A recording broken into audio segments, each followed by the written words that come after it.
So, I bought a motorcycle.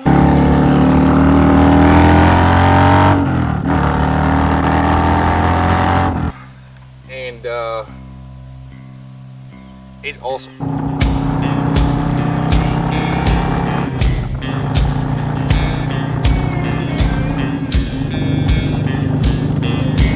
Oh, midnight highway,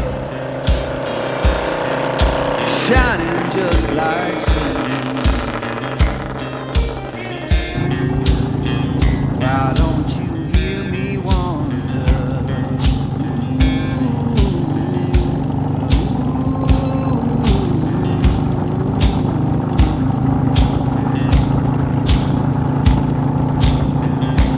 Tell me, river, where your current flows.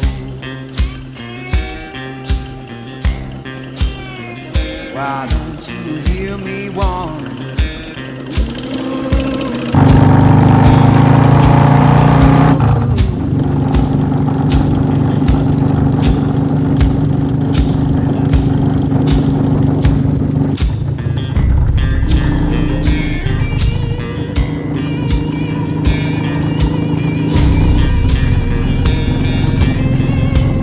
Oh, stop your freight train.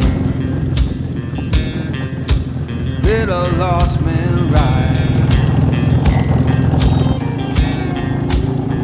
Why don't you hear me wonder?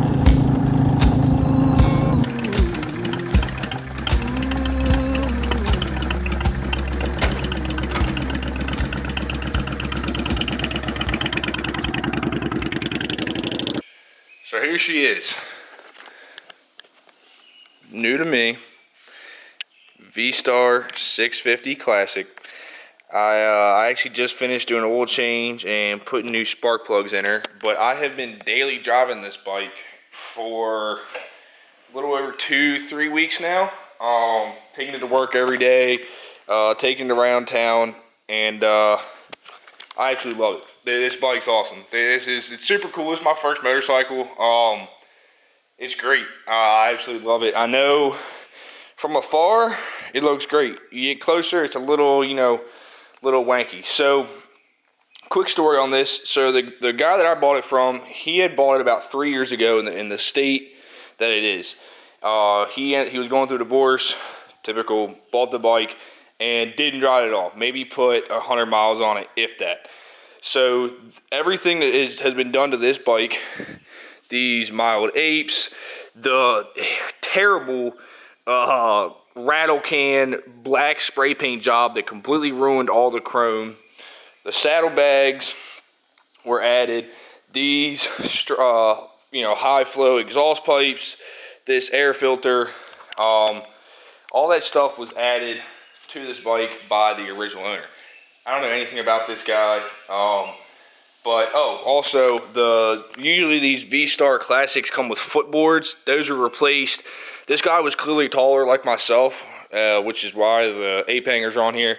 But all the foot controls have been pushed forward. So my brakes are further forward and my shifter is further forward, which for me, I'm 6'5", and this bike actually fits me quite comfortably.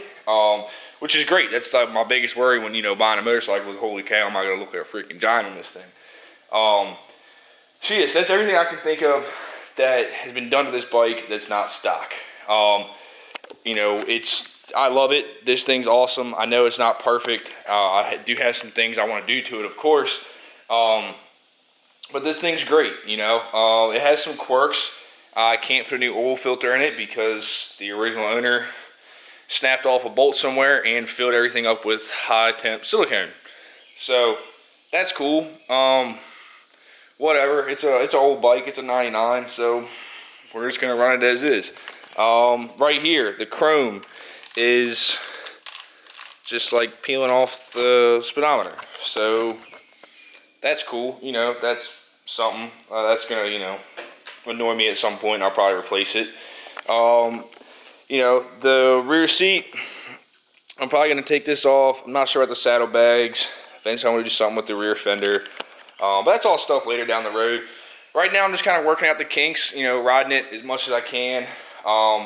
I've put almost 200 miles on it myself, which is not very much at all, but you know, I'm trying to get the miles up there. I love riding this thing. It's awesome. It does have some quirks. It does kind of have some issues up at kind of like the mid-range speed between like 50 and like 65 miles an hour.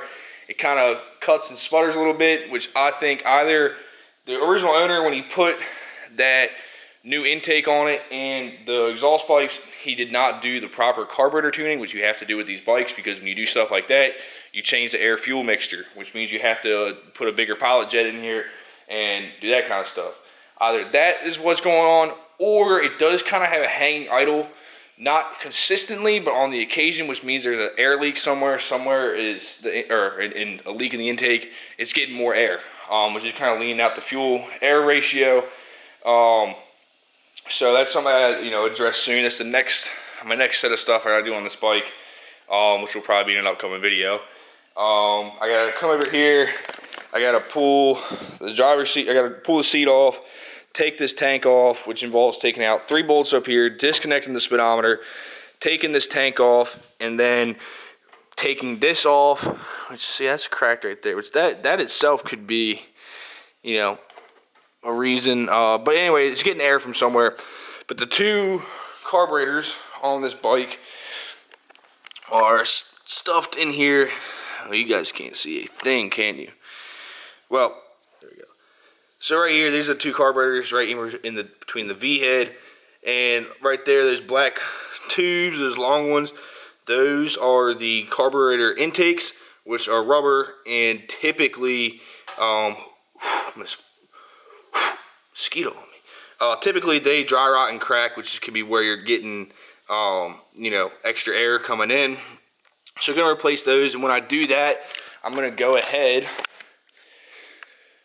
Once I do that, I'm gonna go ahead. Six Sigma Racing actually does a full carburetor kit, jet kit for this bike. All I have to do is send them the specifics of what's been done to this bike, and they will custom build and tune a carburetor kit. Send it to me and so I can do a little rebuild. When I'm gonna do that and the carb boots all together. That's my next project. Just because if I have to take the tank and the carburetors out to put the new boots on, I might as well do the carb work. So, yeah. Other than that, I can't think of anything. It does have a mild dent here on the gas tank. Clearly got dropped at some point. But, oh well. It's how it goes. I love this thing. I need to take it and get it, pressure washed and all that, because it is a little dirty. But I honestly couldn't be happier with this bike. It's, for me, it's my first bike, so of course it's gonna get abused. Like, that's just, I've accepted that. I paid $1,500 for this driving motorcycle. $1,500. I mean, you can't beat that, in my opinion. So, like I said, it needs some work. There's some stuff I want to do to it, but at the end of the day, this bike's awesome, and I absolutely love it. So, hope you guys enjoyed that little edit I did at the beginning of this. I want to try my hand at getting more cinematic, doing more stuff with, having where I have to edit more and film cooler shots. So if you guys like that, let me know down below. And yeah, this is the new hog.